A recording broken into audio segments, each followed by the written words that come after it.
que je propose maintenant, il est presque 20 heures, et je propose que tu présentes Patrick Goudot, puisque c'est toi. Alors, je suis très content de présenter Patrick Goudot parce que c'est un ami. Nous nous sommes connus, j'avais 2 ans et lui 1 an.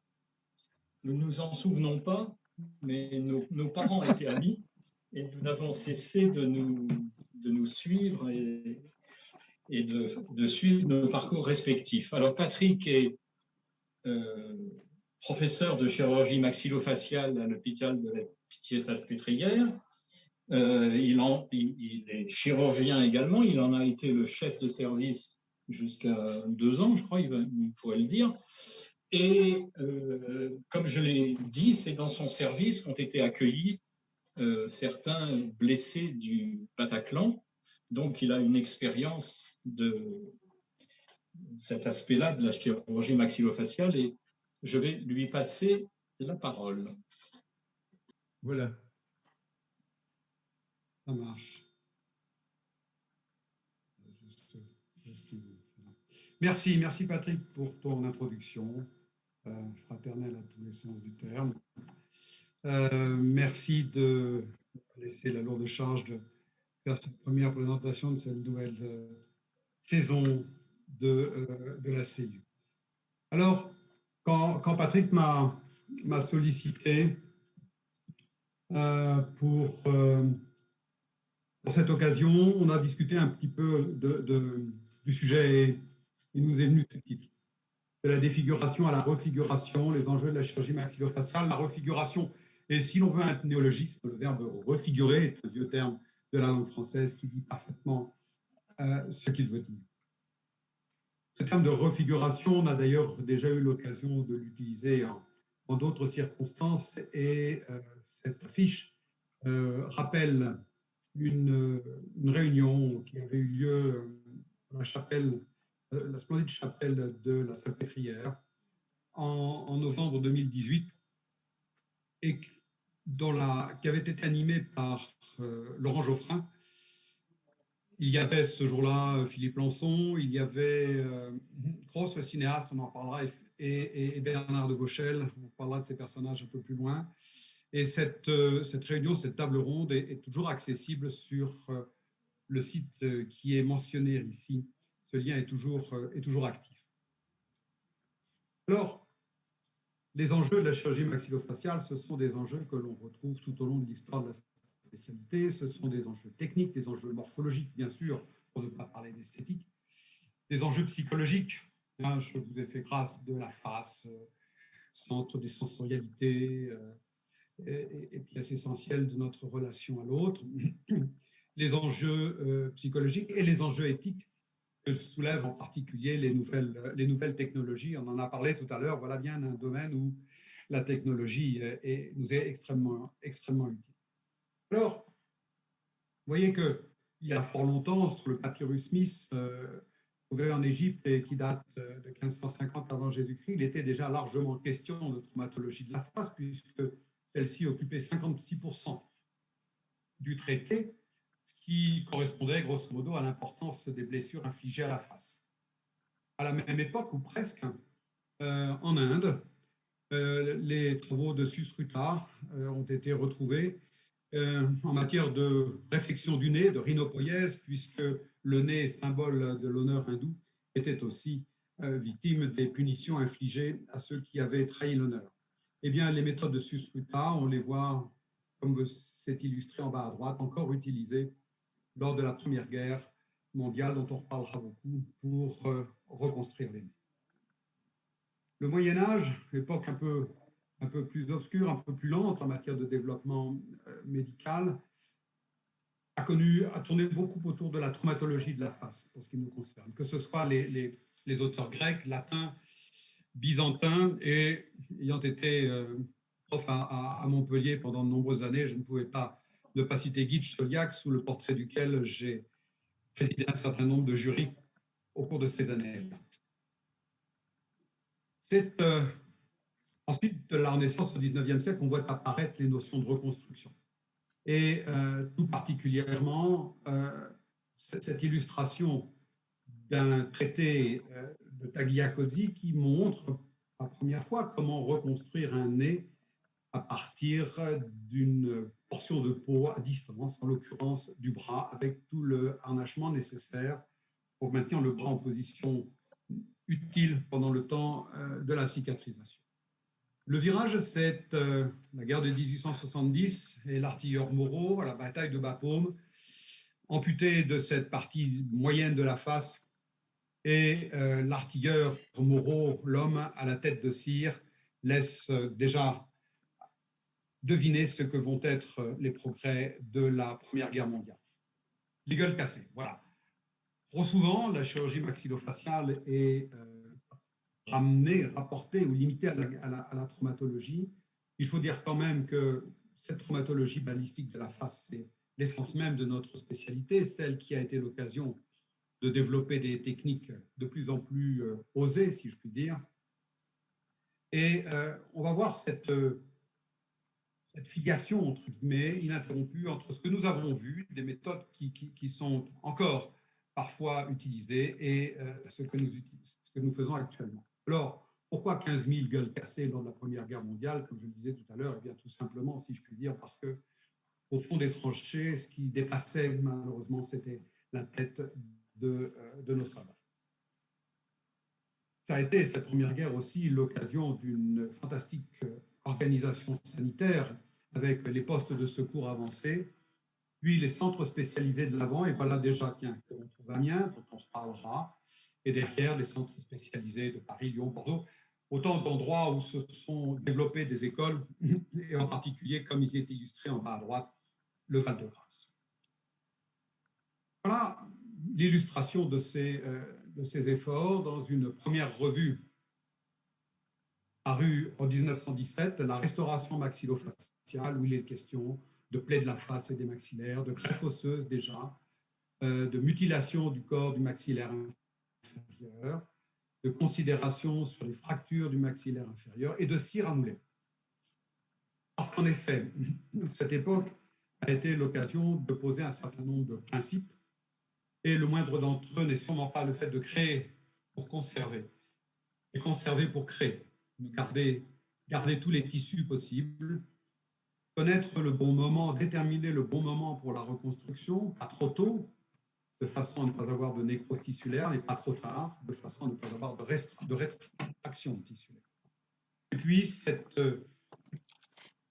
coopération entre chirurgiens et prothésistes avec des performances que l'on va voir et que l'on voit encore. Alors, voilà, je vais essayer de ne pas être trop gore, excusez-moi, au cours de cet exposé, on va passer vite sur déjà des résultats remarquables avec des plasties locales, c'est-à-dire l'utilisation de peau à proximité de la perte de substance, ou bien régionale, et comment rendre un menton poilu en prenant un lambeau sur le cuir chevelu, ou des lambeaux à distance, et vous voyez revenir dans la continuité de l'histoire le lambeau de bras de Tagliacozzi pour faire non pas cette fois-ci un nez, mais un menton. Peu importe, l'idée du lambeau à distance est là, et l'utilisation va s'en développer d'une façon fantastique au cours du siècle.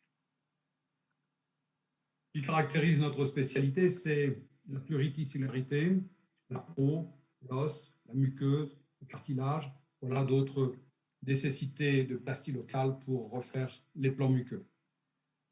Et Pierre Sébillot a mis très tôt en exergue la collaboration extrêmement importante, nécessaire entre le chirurgien et le prothésiste pour mener à bien la tâche difficile qui leur incombe, écrivait-il.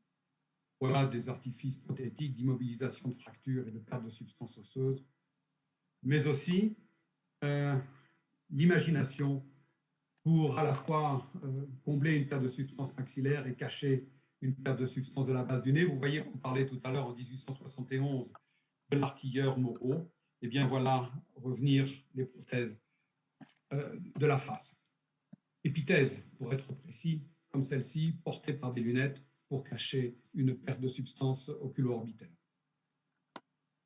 Il faut aller voir le musée du Val-de-Grâce qui, par ses cires, montre ce génie de la reconstruction et de la prothèse développée à cette époque. Tout ça a été illustré dans des ouvrages qui ont connu un très grand succès au cours de ces dernières années. Pardon. Ça a été La Chambre des officiers de Marc Duguin, mis en scène au cinéma par François Duperron, ou Au revoir là-haut de Pierre Lemaître. Le premier met en scène la reconstruction de la face, le deuxième met en scène la prothèse, l'épithèse faciale.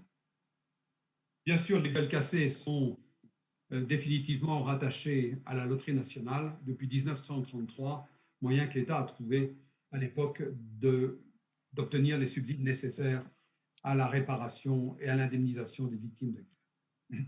Alors, quelques grands noms depuis, Paul Tessier et les progrès fantastiques qu'il a fait faire à la chirurgie crânio-faciale, Ingmar Brenmark, qui était un orthopédiste et non pas un chirurgien maxillofacial, et qui a développé ce dont beaucoup d'entre nous se louent sans doute, qui sont les implants dentaires. Il fallait oser aller mettre un corps étranger dans l'os et décider qu'on allait y laisser à travers une muqueuse vers un milieu qui n'est pas vraiment un milieu très très propre, si je puis dire, sans que la bouche soit sale, c'est un milieu aseptique, loin s'en faut. Eh bien, Brenmark a montré qu'avec rigueur, ce progrès fantastique pouvait être un bénéfice pour de nombreuses générations. On va voir plus tard jusqu'où on peut aller avec cela. Et puis, on parlait d'Amiens tout à l'heure. Eh bien, voilà la première greffe de face réalisée à Amiens en 2005 par mon ami Bernard de Vauchel, avec qui nous fait mon service militaire, non pas au Val-de-Grâce, mais à Bégin, peu importe. L'idée est là.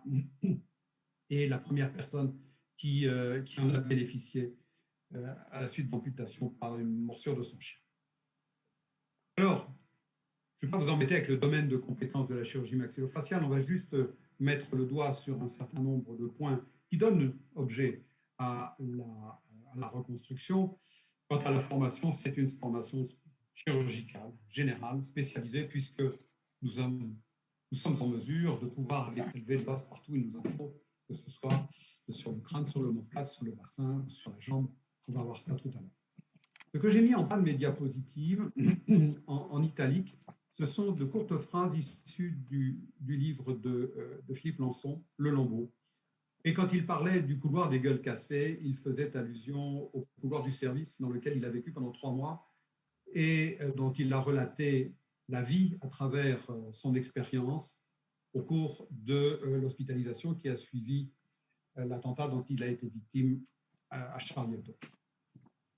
Alors, la traumatologie, bien sûr, et traumatologie de guerre ou tentative de suicide qui va illustrer mon propos un petit peu plus loin.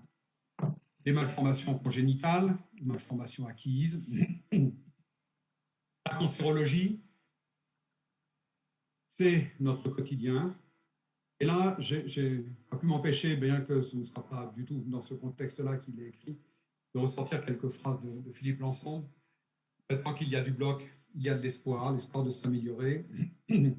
Et lorsque la reconstruction est faite, maintenant j'étais devant ce yaourt, il fallait ouvrir la bouche, ne pas en mettre partout, bien déglutir. La première petite cuillère est une renaissance austère et solitaire.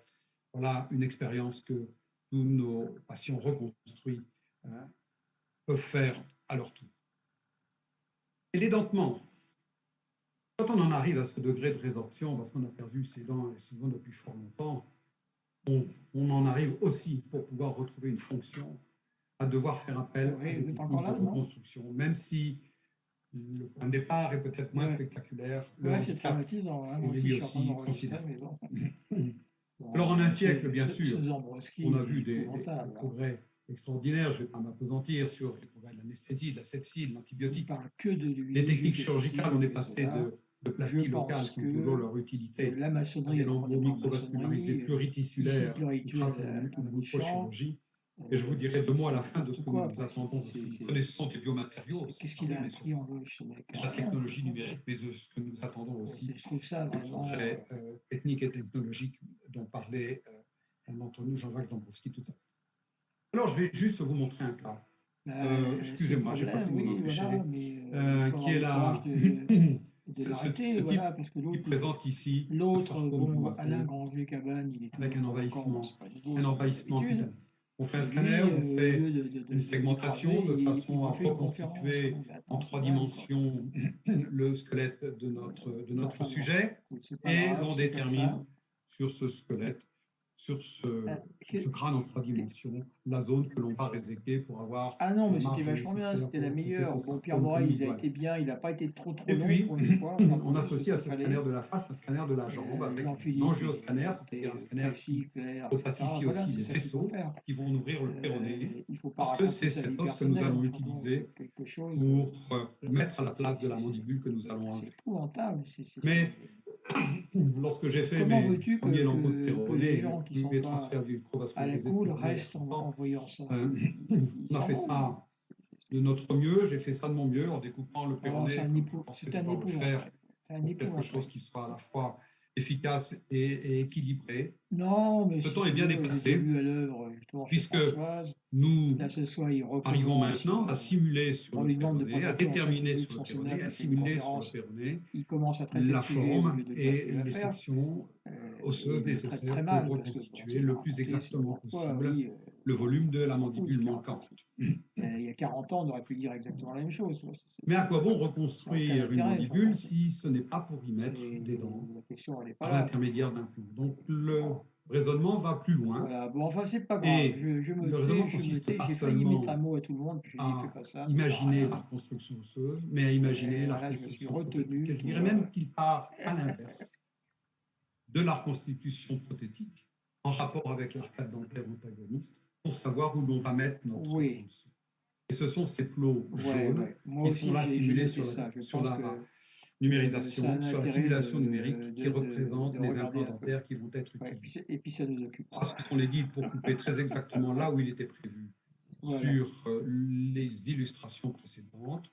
Les sections du péroné sont elles aussi guidées de la sorte, et ce que vous voyez, ce sont les fûts des emplacements d'implants sur le péroné.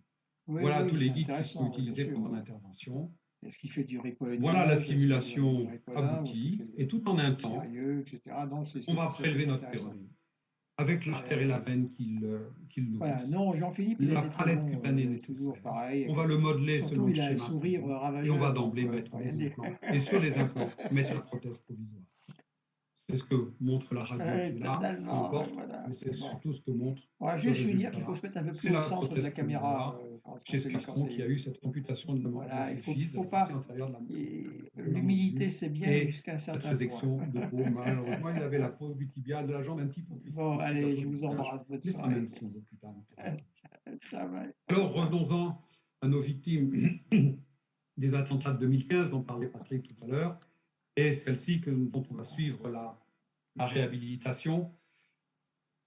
Ça, c'était donc après le Bataclan, une jeune femme de 34 ans, et toujours cette question que se sont posées les survivants de ces attentats, de quoi étais-je coupable, si ce n'est d'avoir été au mauvais endroit, au mauvais moment. Voilà les lésions, le scanner des lésions, et on voit ici la pulvérisation mandibulaire, si l'on compare de la mandibule à gauche, si l'on compare l'hémimandibule droite, et puis d'autres fractures de la face relativement peu marquées, mais qui sont dues non pas à un choc, mais qui sont dues simplement à l'effet de souffle du projectile lorsqu'il a traversé la face.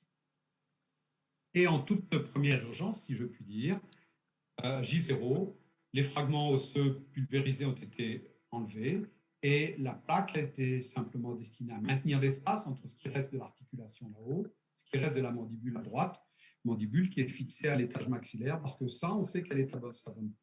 De la sorte, on sait qu'elle est à sa bonne place.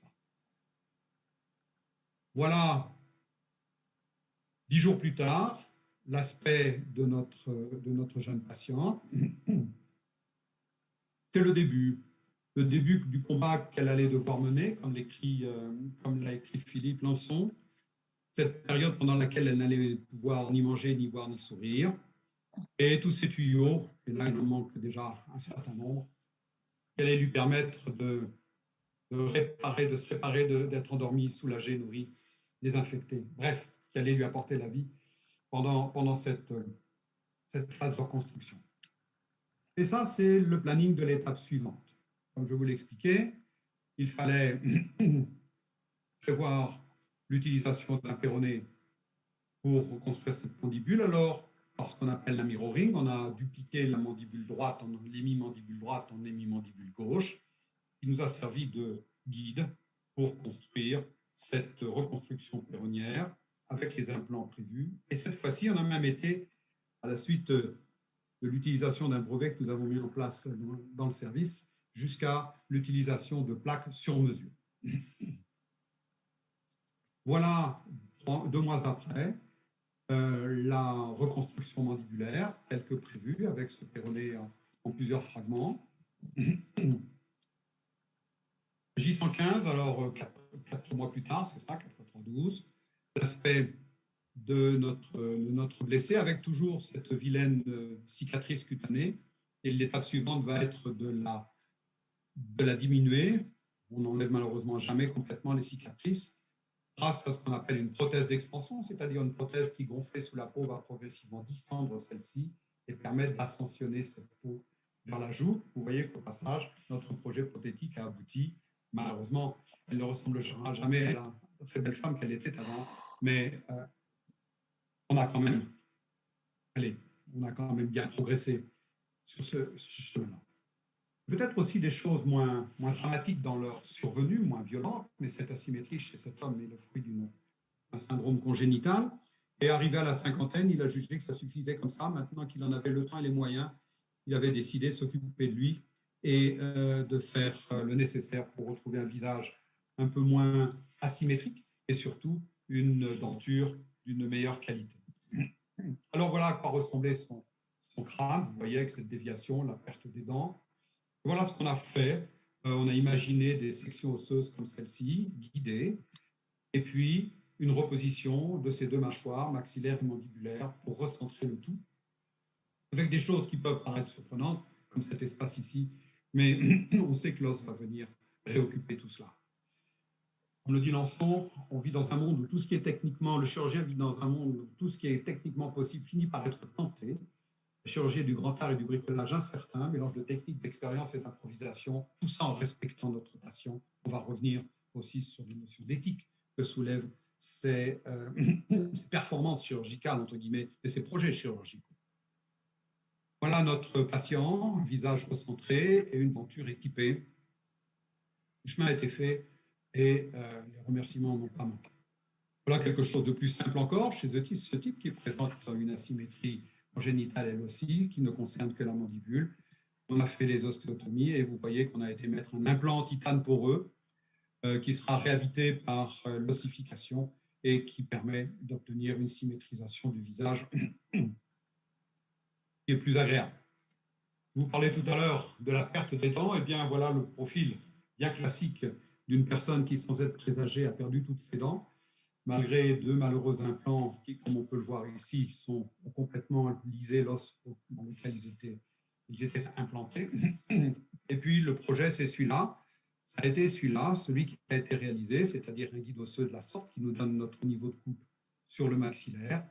Et puis l'avancée de la mâchoire supérieure. Et vous verrez qu'on a associé à cette avancée de la mâchoire supérieure, allez, un peu de dessin animé, on a associé des greffons pariétaux et l'ensemble, nos plaques, des greffons d'apposition, et voilà l'ensemble de beaucoup de métal, certes, mais qui pourra être enlevé progressivement pour reconstituer un volume. Et avant même que notre patient ait retrouvé les dents, vous voyez déjà le changement morphologique considérable qui a pu lui être apporté. Donc, retrouver un sourire fait aussi partie de notre mission et de nos challenges. Alors, on a parlé d'implants, on a parlé de prothèses. Eh bien, lorsque le cancer envahit la moitié de la face, eh bien, c'est peut-être ici l'association d'implants et d'une épithèse stabilisée par ces implants, ici, là, et je peux vous dire qu'il y en avait aussi derrière, près de l'oreille, stabilisée par des implants et cachée un peu par des lunettes qui permettent cette refiguration de nos patients atteints d'un sarcome ayant pris sa naissance dans la glande lacrymale. J'ai toujours travaillé avec des psychiatres, des psychologues, et j'ai même travaillé avec un psychanalyste. Et je ne finirai pas sans avoir parlé de mon ami Ouchan Guilliardi, à qui on doit ce petit opuscule qui s'appelle « Clinique du fracas et pulsion de mort ». lésions, sutures et jouissances, et dans lequel il déroule un certain nombre de situations cliniques, dont l'une est extraite du service, bien sûr, et évoque une femme qui avait tenté de se suicider. Personne n'a rien compris à son geste. Elle s'est tiré un coup de fusil et ceci est devenu d'autant plus prégnant que la question de sa sortie s'est posée. Comment comprendre son acte quand elle dit qu'elle ne sait pas, que tout est banal? Et j'ai beaucoup aimé cette phrase. À côté de sa fonction qui est de soigner, l'hôpital en remplit une autre, consistant à cacher blessures et crudités du réel. Alors, bien sûr, j'espère que vous avez lu, et il n'est pas trop tard pour le faire, le livre de Philippe Lançon qui, en 500 pages, raconte bien sûr les événements qui ont précédé, les heures qui ont précédé l'attentat à Charlie Hebdo, les 3 mois qu'il a passés dans le service, son séjour en rééducation aux invalides ensuite, et les nombreuses consultations qui ont suivi.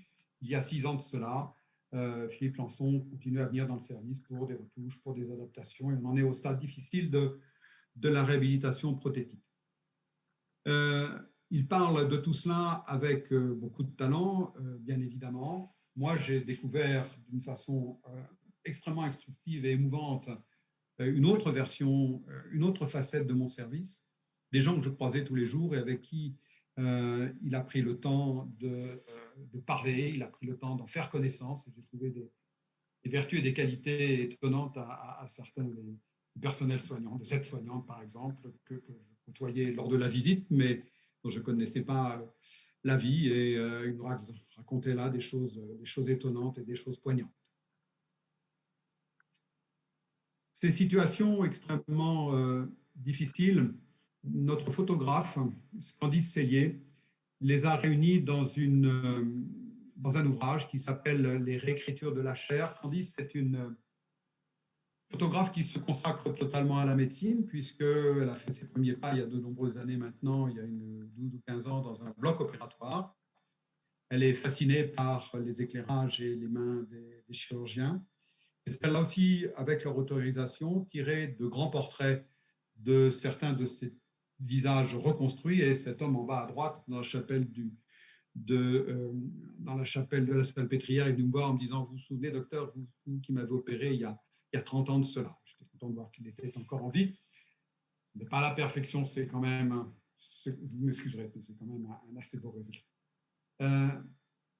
Alors, Philippe Lançon raconte que dans cet ouvrage, eh bien, il y a des gens qui ont accepté, des gens qui ont refusé, c'était leur droit, mais ce que j'ai trouvé intéressant de vous rapporter ici, c'est les circonstances dans lesquelles ces refus et ces acceptations ont pu avoir lieu. Comme le refus de cette femme qui s'était pris comme réflexion, ah, ça arrive même aux belles femmes, il y a une justice quand même, voilà. L'un d'entre nous parlait d'humanité tout à l'heure.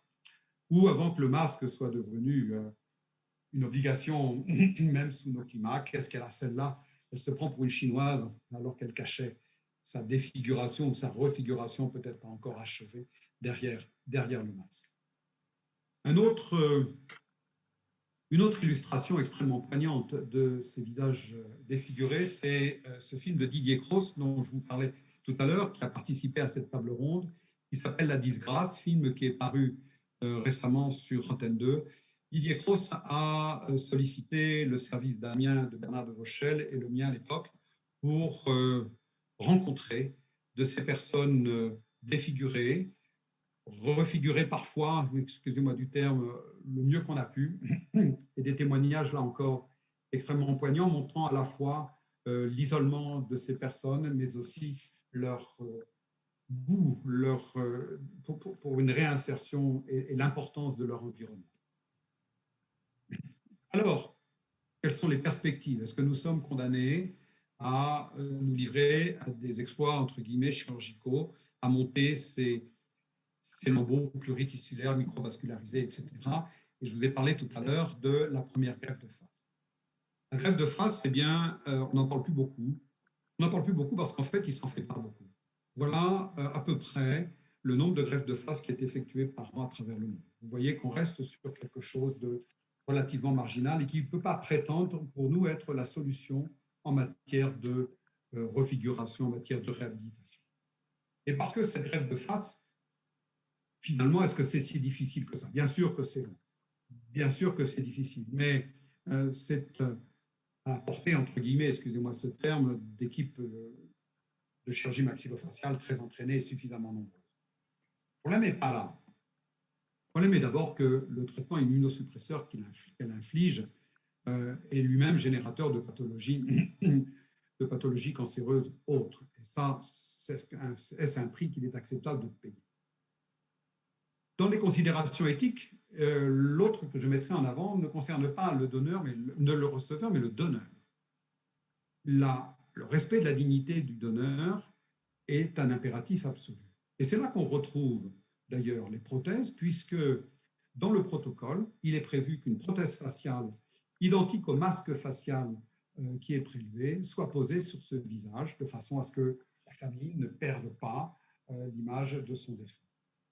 Qu'est-ce que vaut le consentement informé, éclairé comme on veut, des patients à qui l'on va mettre sur la face le visage de quelqu'un d'autre ou sur le visage la face de quelqu'un d'autre? Comment expliquer? On a déjà beaucoup de mal à expliquer à ces gens que l'on va reconstruire, qui sont victimes d'un cancer ou de traumatologie ou autre, à quoi ils vont ressembler. On a déjà beaucoup de mal à leur donner la totalité de l'information que cela suppose, parce que cette information est extrêmement lourde et extrêmement difficile à faire comprendre aussi. Non pas que les gens ne puissent pas comprendre, mais c'est quand même extrêmement. Qu'est-ce qu'on va pouvoir donner comme information? Qu'est-ce que peut être le consentement? Et puis on a imaginé, peut-être naïvement, que one shot, d'un seul coup, on allait replaquer un visage sur ces visages défigurés. Eh bien non. Eh bien non, l'expérience a prouvé que derrière cette greffe de face initiale, greffe de face partielle au départ, comme l'a fait Bernard de Vauchel, et puis bien sûr après, greffe de plus en plus étendue pour reconstruire un visage complet, eh bien il allait quand même falloir derrière faire des retouches entre guillemets.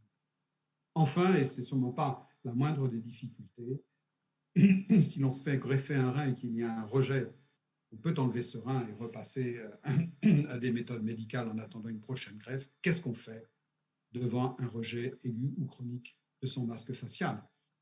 L'un d'entre nous, Laurent Lantieri, à Pompidou, a procédé à une deuxième greffe de face. Je ne ferai pas de commentaires sur cela. Alors, quel est l'avenir? L'avenir, pour moi, sur quoi réfléchit-on?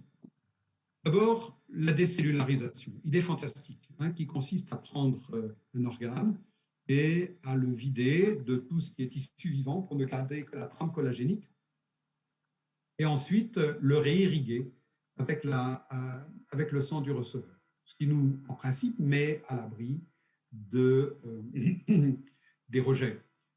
Ma foi, il y a encore là, loin de la coupe aux lèvres, ce sont des travaux préliminaires. J'ai même imaginé qu'après tout, pourquoi est-ce qu'on ne concevrait pas un tissu cancéreux décellularisé et remettre au patient sa véritable structure? Je ne vous ai rien dit. Alors, quant au bioprinting, entre guillemets, pour utiliser un vilain terme anglo-saxon, à partir de cellules souches de tissu humain, on sait le faire chez l'animal sur des segments de tissu extrêmement réduits. De là à faire un organe aussi composite que le nez, avec sa peau, sa muqueuse, son os et son cartilage, il y a encore beaucoup plus loin qu'avec la décellularisation. Pour finir, je reprendrai ce dernier poème de Cocteau quelques semaines avant sa mort, qui illustre l'un des propos de Philippe Lançon. « Halte pèlerin, mon voyage allait de danger en danger. Il est juste qu'on m'envisage après m'avoir dévisagé. » Je vous remercie de votre attention.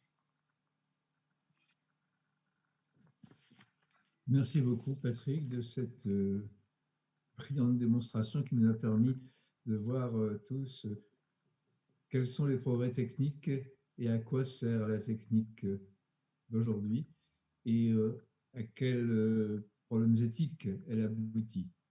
Je pense que nous en sommes déjà à 20h30, nous ne sommes pas loin de devoir conclure, mais il y a peut-être quelques questions à poser à notre frère Patrick sur les problèmes éthiques. Par contre, il faudrait peut-être simplement supprimer le partage d'écran maintenant. Oui, non, je regarde comme ça. C'est sur la reconfiguration faciale. Ça a été horrible. Mais pour autant, je ne trouve pas la galerie. Vous ne pouvez pas imaginer. participant à cette danse. Il faut que je l'enlève. C'est tout en haut, arrêtez le partage d'écran. Tout en Ouais. haut, tout en haut dans la bande verte. Nouveau partage viable. Oui, je ne trouve pas. Votre partage d'écran est en pause. Oui, c'est ce que je veux. Je l'ai arrêté.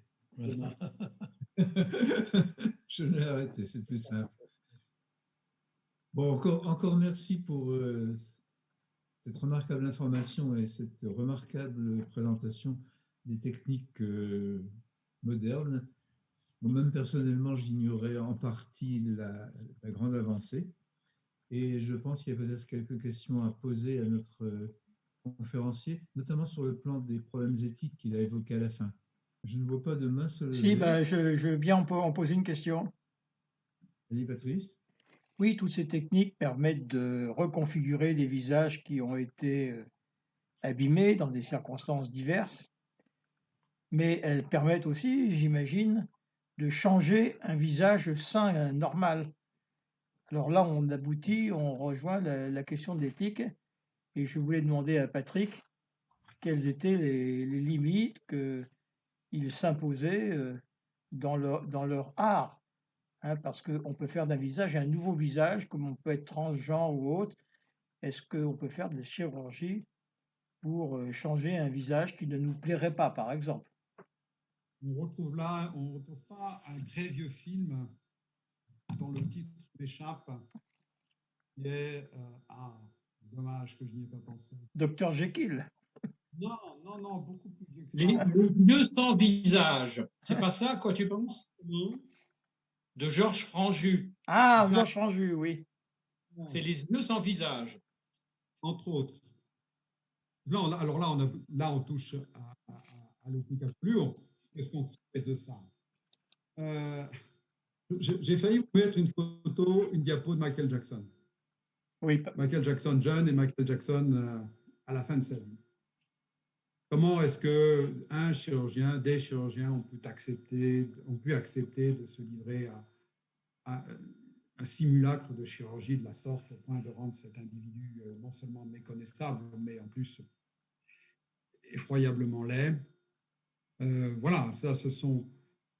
Alors, on connaît tous l'aventures de bandits de grand chemin voulant changer de visage pour passer inaperçu, etc. On est là dans le marginal et dans le folklore, Patrick. Je ne pense pas que personne ne puisse prétendre se livrer à cela. Et je vais dire quelque chose de très vilain, mais personne ne l'entendra, même au Brésil. La parole est à Jean-Jacques, qui l'a demandé, me semble-t-il.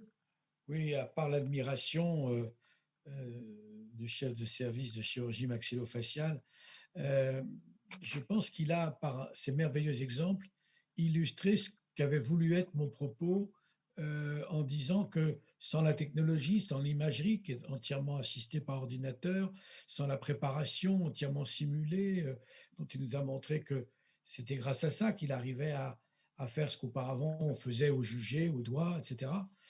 Il ne pourrait pas offrir à ses patients, et je ne parle pas des techniques de réanimation qui sont celles des premières heures ou des premiers jours, qui sont elles aussi complètement monitorées. Mais il vous a montré aussi, il nous a montré à tous, même aux médecins que nous sommes à quelques-uns ici, les formidables enjeux humains, les formidables enjeux psychologiques, pas seulement éthiques, comme ça vient d'être dit, mais comment quelqu'un à qui on va transformer en 3 mois, 6 mois, 9 mois de traitement, des années de traitement ininterrompu, de reprise minutieuse, comment on va reconstruire un visage, comment on va donner à ce journaliste qui était, comme il a été dit, au mauvais endroit, au mauvais moment, un autre visage avec lequel il va devoir faire amitié, revendiquer comme le sien, se regarder dans la glace, comment tout ça pose d'énormes problèmes humains. Et je pense que la démonstration qu'il a faite ne pouvait pas mieux illustrer le propos que j'essaye de porter et de faire partager. J'avais eu l'occasion d'entendre Patrick Goudot présenter quelques-unes de ces images, mais jamais dans ce cadre et jamais avec cette perspective. Et je voulais le remercier de nous avoir offert l'occasion, pas seulement d'un discours technique qui en a peut-être heurté ou la sensibilité de quelques-uns, quelques-unes, mais d'avoir remis ça dans une perspective qui est celle finalement de la reconstruction d'une identité. La personne que nous voyons dans la glace ou la personne que nous voyons lorsqu'elle s'offre à nous en face.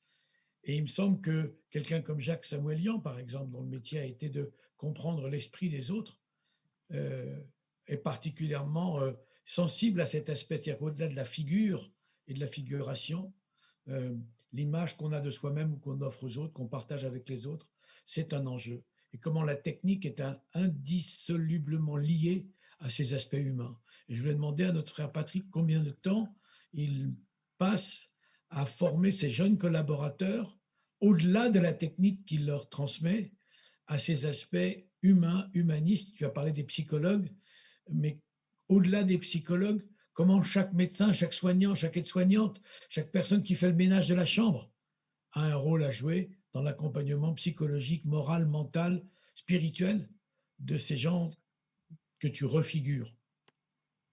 Merci de ton intervention. Pendant que tu parlais, il m'est revenu une anecdote. J'ai été élevé à ce biberon-là, entre guillemets. J'ai commencé ma formation dans un service où il y avait beaucoup d'enfants avec des fentes.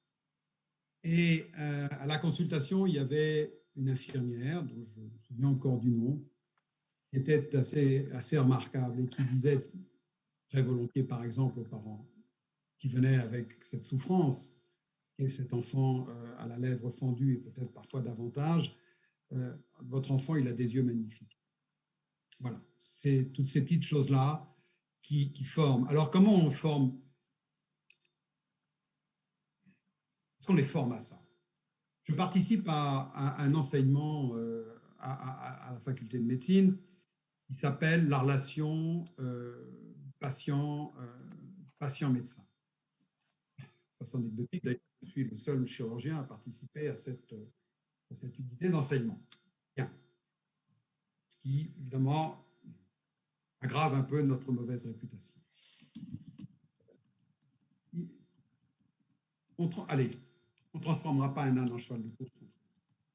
Et on ne transformera jamais un goujat en quelqu'un capable de comprendre tout cela.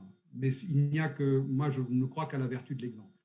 Et c'est ce que je dis encore à celle qui m'a succédé, qui est connue, je crois, Chloé Bertolus, qui a encore parlé il n'y a pas longtemps aux Invalides, justement, lors de cette célébration des attentats de 2015, et qui a cité des extraits du livre de Philippe Lançon. Je lui dis, tu sais, je n'ai jamais, au cours de ma carrière d'enseignant et de chef de service, fait que reproduire ce que j'avais connu. Et j'ai grandi, entre guillemets, dans la spécialité sous la tutelle, la protection, l'égide d'un patron extrêmement bienveillant. Voilà, c'est ce que j'ai essayé de faire derrière. Je veux dire, ça s'apprend pas, ça se montre. Eh oui. Merci à notre Patrick. Il illustrait tout à fait concrètement ce qu'est la transmission, ce qui est au cœur de la maçonnerie. Jean-Michel Garcia, tu as la parole. Il faut couper ton micro, il faut ouvrir ton micro. Et voilà, vous m'entendez? Juste un mot. Merci mon frère Patrick. Présentation très technique, impressionnante pour moi, qui ne visite pas des hôpitaux au quotidien, et très vite on perd pied devant ces images. On perd pied, c'est impressionnant. Et puis au bas d'une image, tu as cité Pierre Reverdy. On n'a pas relevé cette citation. Je me suis empressé de noter. L'éthique, c'est l'esthétique du dedans. Et là, ça y est, le lien est là. Hein, l'esthétique, ton métier, et puis à l'intérieur de ce job terrible, l'éthique. Hein, voilà, merci de cette citation. Merci Jean-Michel. Oui, j'ai essayé de ne pas faire trop technique quand même et de ne pas vous inonder de cas cliniques, ce n'était pas l'objet. Merci d'avoir relevé ça. Je m'en veux un peu de ne pas l'avoir lu au passage. Jacques a demandé la parole, me semble-t-il. Samuelian, Jacques a demandé la parole. Ouvre ton micro, Jacques. Voilà.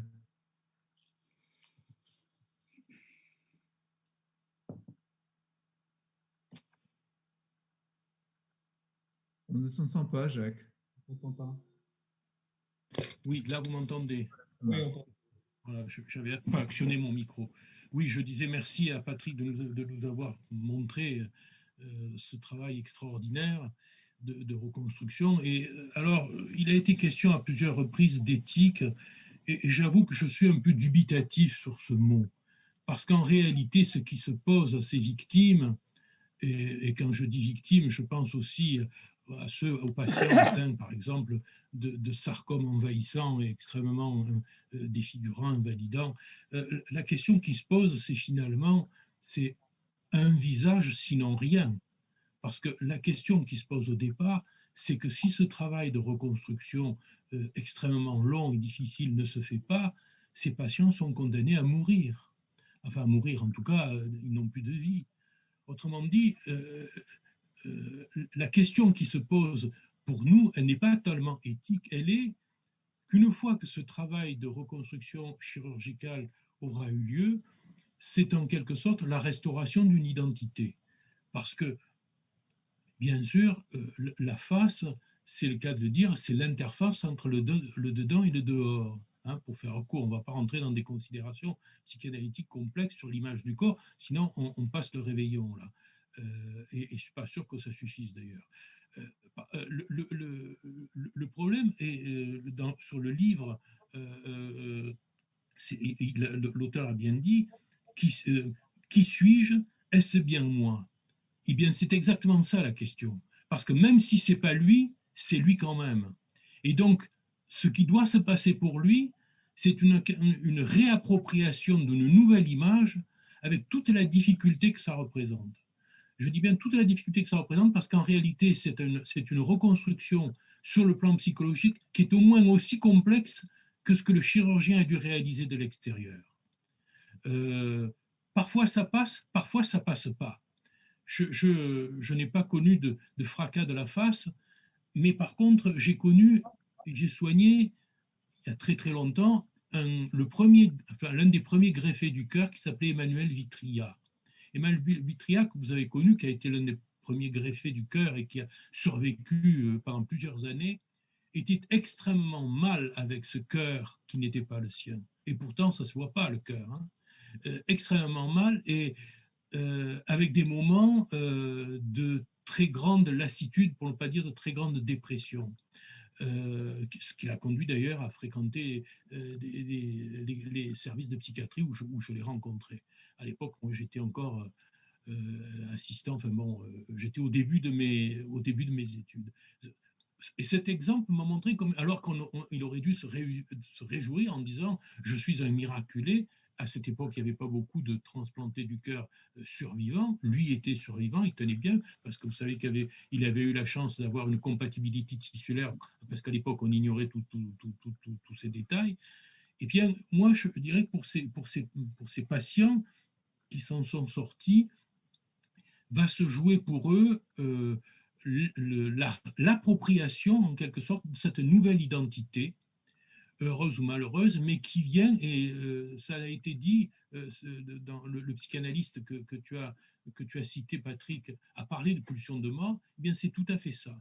C'est un combat qui va se jouer, entre les forces de destruction en lui et la nouvelle identité qui lui est fournie et qui est une espèce de béquille. Bien entendu, il ne retrouvera pas la précédente, mais il n'a pas d'autre solution s'il veut s'en sortir. Et ça va être un combat qui va le mener au-delà de la chirurgie, de la rééducation, enfin tout ce que vous imaginez, à se réapproprier quelque chose qui n'est pas lui, mais qui doit devenir lui. Et le truc, mais qui suis-je? Eh bien, c'est ça, le résultat, ça va être en quelque sorte la synthèse de ce qu'il était et de ce nouvelle interface qui lui est fournie. Pour faire court, imaginez simplement ce que le visage nous permet de communiquer à autrui par les émotions, par les grimaces, par tout un jeu. Tout ça, il va falloir que ça passe par un masque, puisque ce n'est plus son visage, un masque qui va devenir son visage, bien sûr, mais c'est par cet intermédiaire que ça va se jouer. Est-ce qu'il va pouvoir s'en satisfaire, si je puis dire? Est-ce qu'il va falloir est-ce qu'il va arriver à passer le cap? Je ne peux pas dire, mais je pense qu'une fois sorti du bloc opératoire et du service, après les prodiges techniques que vous avez faits, il y a un long travail psychologique qui n'est pas visible, qui va s'entreprendre. Et je peux vous dire que sur le plan technique, c'est-à-dire pour le psy, ben, ce n'est pas facile. Hein. C'est un travail parce qu'on joue avec le pire, c'est-à-dire la destructivité, qui s'est mise en jeu d'ailleurs. Hein. Voilà ce que je peux dire très, très succinctement de ma place de petit psy de province. Merci Jacques, le petit psy de province. Il y a trois situations. Je pense que tu as vu, je n'ai abordé la question de l'éthique au moment de parler de la greffe de face. Parce que la greffe de face, il y a dans un très grand nombre de situations, il y a quand même des alternatives qui sont des procédés de reconstruction plus conventionnels. Mais, et qu'elle pose toutes ces questions qu'on a imaginées. Mais pour le reste, c'est un sujet jeune, la question ne se pose pas. Et on n'a jamais entendu de gens dire ça suffit. Là où nous avons des questions, des sujets, des discussions éthiques avec d'autres branches de professionnels de santé avec qui nous travaillons, c'est chez les personnes âgées. À quoi bon leur faire ça? Nous est-il souvent envoyé à la figure? Mais enfin, vous vous rendez compte de ce que vous allez leur faire? Eh bien oui. Et ce que nous montre l'expérience ces dernières années, c'est que nous n'avons pas arrêté d'avoir repoussé l'âge auquel nous nous livrons, entre guillemets, à ces reconstructions compliquées.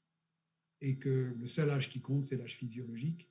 L'âge civil ne doit jamais être pris en considération. Merci Patrick. Je pense que nous avons probablement fait le tour de nos questions. Je ne vois pas d'autres mains se lever. Donc je vous remercie tous d'avoir été présents à cette réunion de rentrée qui se passe d'une manière tout à fait inhabituelle. Mais les vidéoconférences, on commence à s'y faire et je pense qu'on va devoir continuer pendant encore longtemps